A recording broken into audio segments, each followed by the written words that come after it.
test of the microphones to Hello, say hello? hello, hello, hello, hello, Hello? hello. Is this thing on? Oh, here comes Ken's dog. Hi, Ken's back. Hello, good girl. Hi, pretty girl.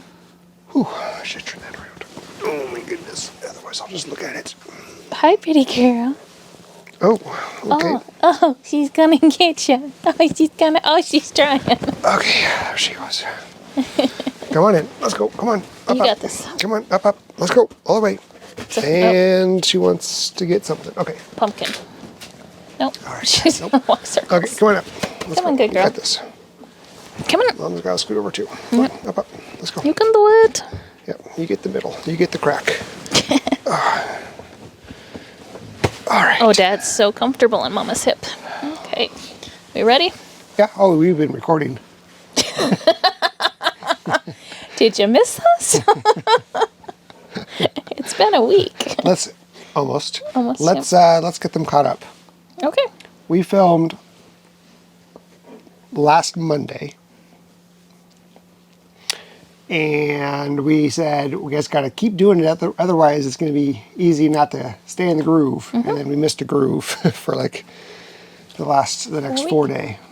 Yeah, 4 days of filming. Yep. Yeah. All right, so let's get you caught up. Tuesday and Wednesday of last week, I spent my time building a giant cooler. And when I say giant, I mean it is 4 foot wide, 4 foot tall, 8 foot long. And a little bit longer and bigger than we needed, but it worked out well. Lined it, so I built it basically out of 2x4s and the plywood that I pulled up from the house, the 3/4 inch plywood.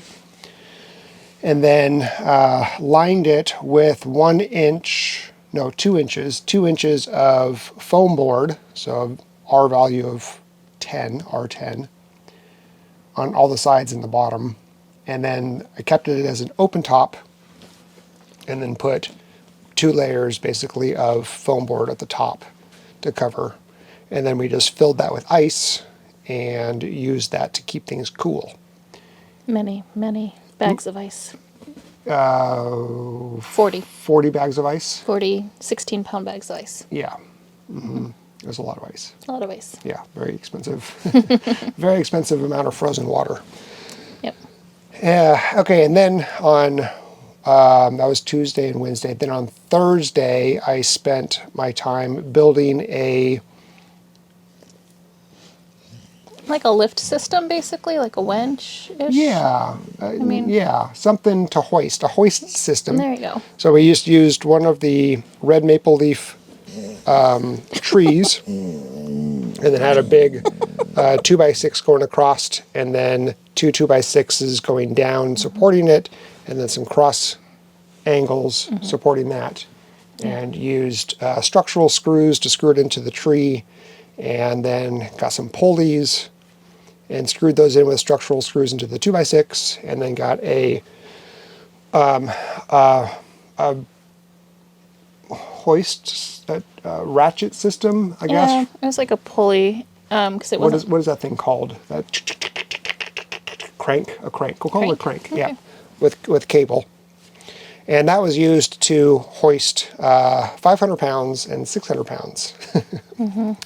So, and then Friday and Saturday and Sunday, well, not really Sunday, Friday and Saturday were processing day.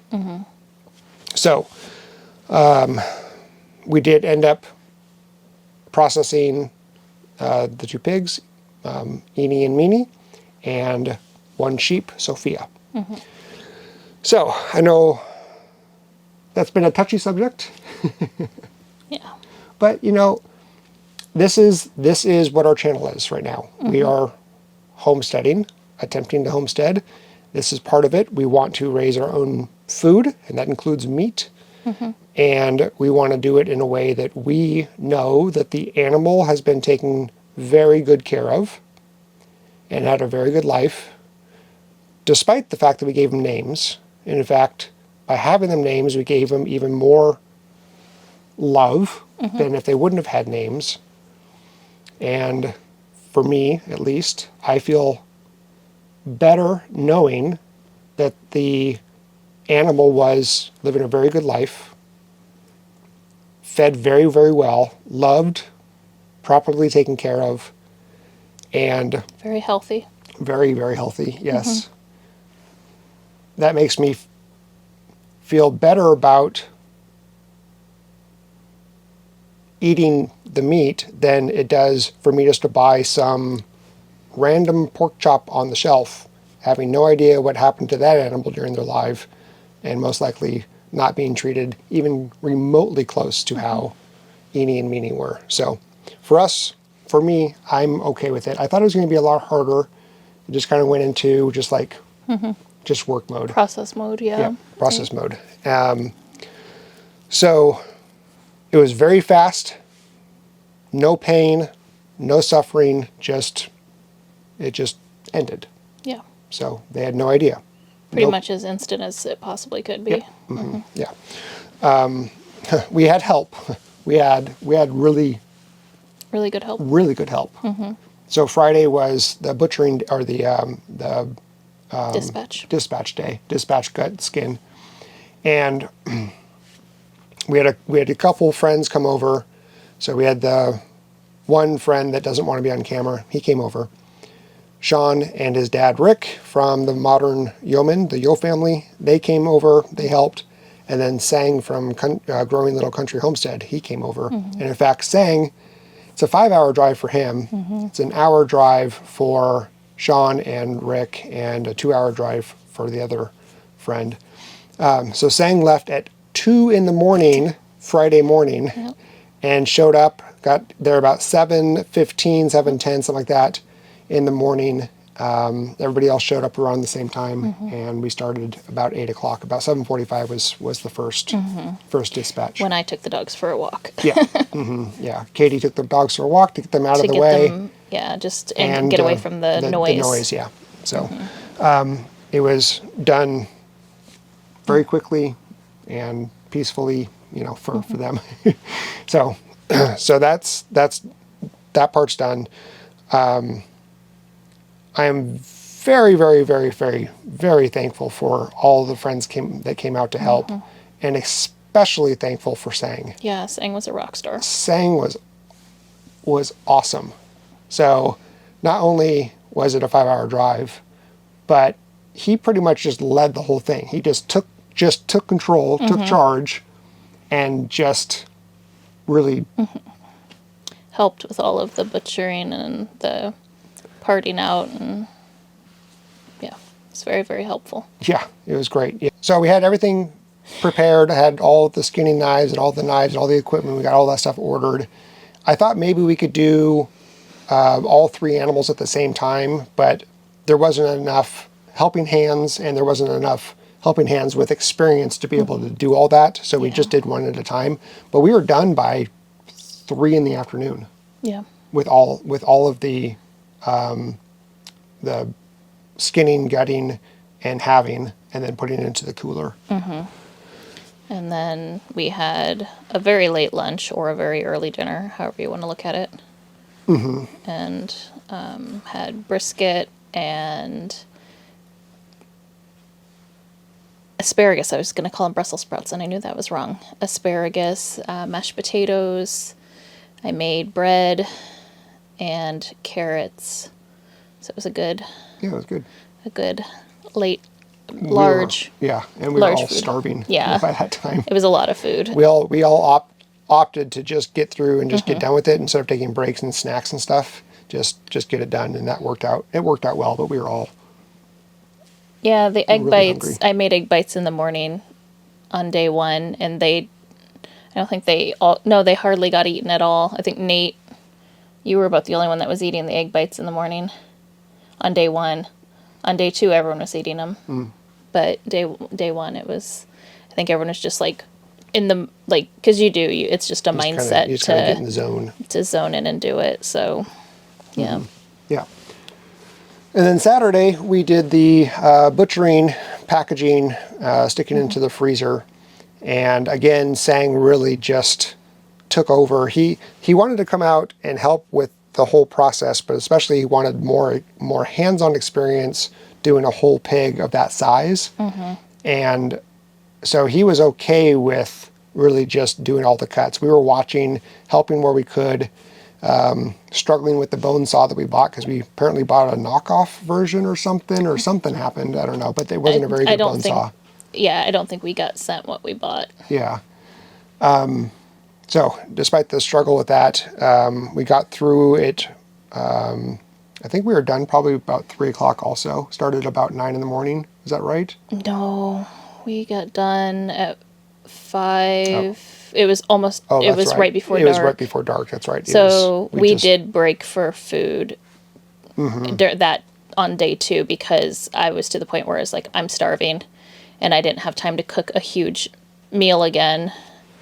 I had everything thought out and ready, but I was very hands-on this time, which normally I'm a lot more hands-off. I'm usually just in the kitchen preparing.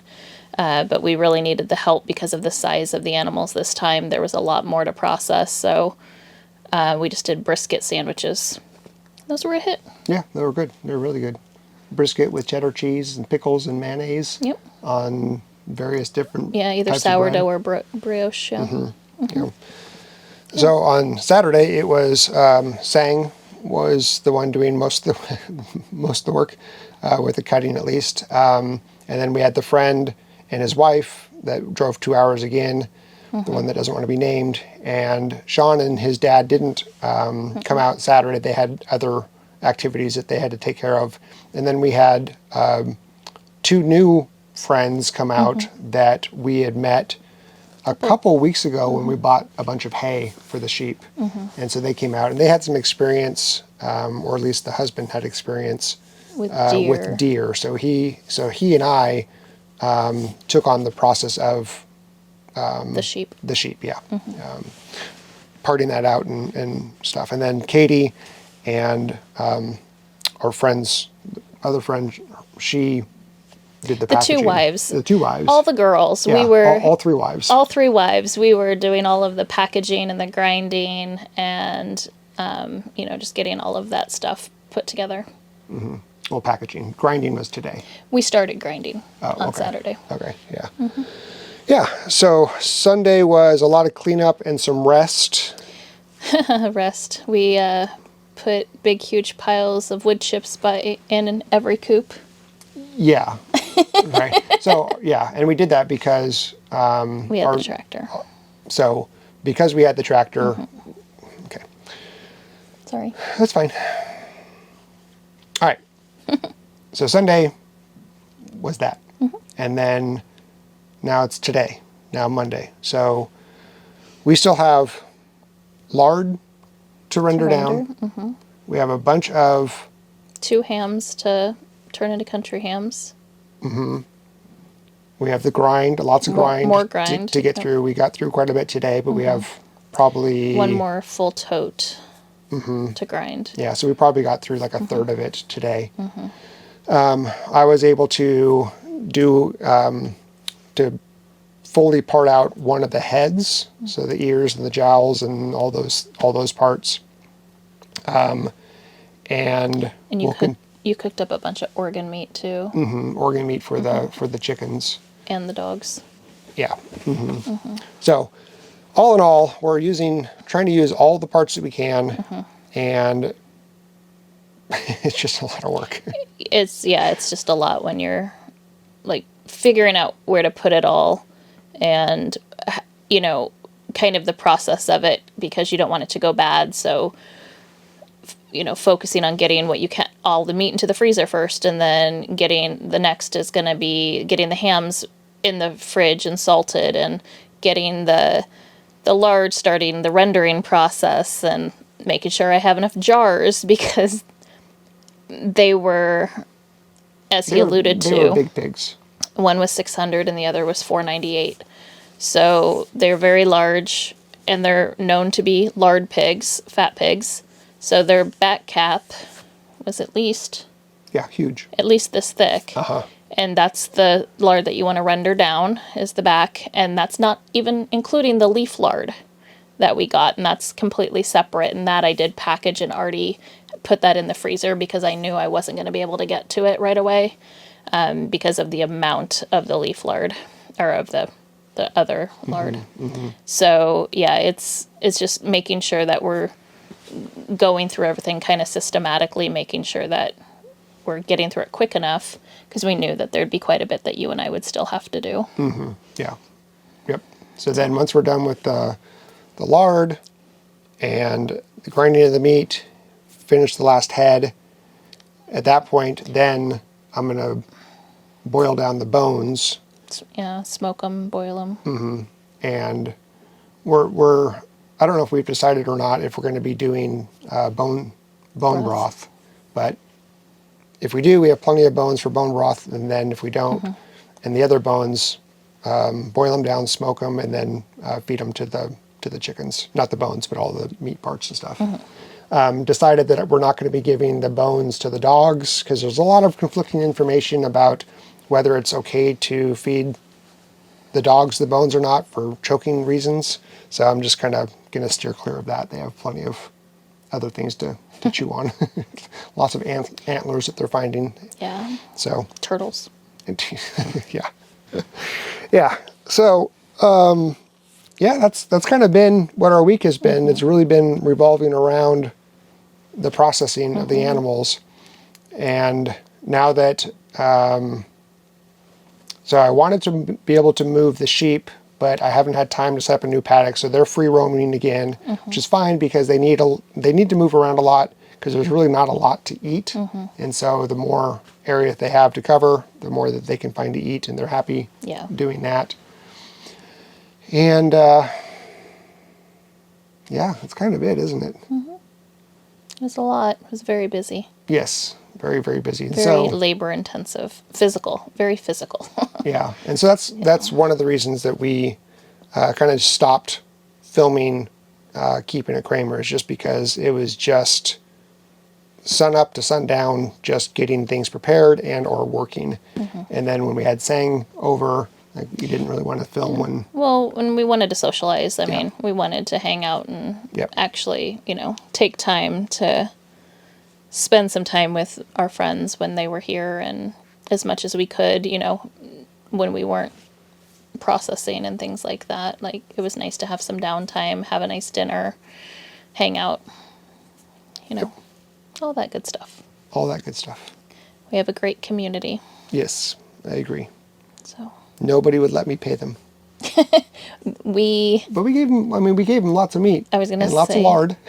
I was going to say, yeah, we whatever they wanted, we allowed them to take. So people were very happy walking away with meat and fertilized eggs, edible eggs. Surprisingly, nobody actually needed live chickens, but they took quite a few. I think 24 fertilized eggs went, like 4 dozen edible eggs, 25 pounds of bacon. We got 130 pounds? 120 so pounds of bacon. So we still have 100 pounds of bacon. We gave away about 28 pounds of bacon. And ribs and all sorts of fun stuff. So yeah, it was good, and made sure everyone took whatever cuts they wanted. Yep, and even the neighbors that let us borrow the tractor got. Yep, they got some cuts too, and they were like, okay, thank you. Yeah. They were excited because they had shared with us some of their beef when they processed their cow, so it was nice to be able to return the favor. Or the gesture, I guess, is a better word. Yeah, so overall, very successful. Yeah. Glad it's... Almost that part's over. Yeah. Now I just have to finish up the last of the process, which will happen over the next few days. Everything's just being kept on ice or in the refrigerator, and it'll get taken care of in a timely manner. And I'll soon be able to get back to the house, which I really want to get back to working on the house. Yeah. So that's it. That's what we've been up to, getting you up to date from a week ago when we last filmed. Yep. So. All right. Okay. Bye. Bye. Kinsley.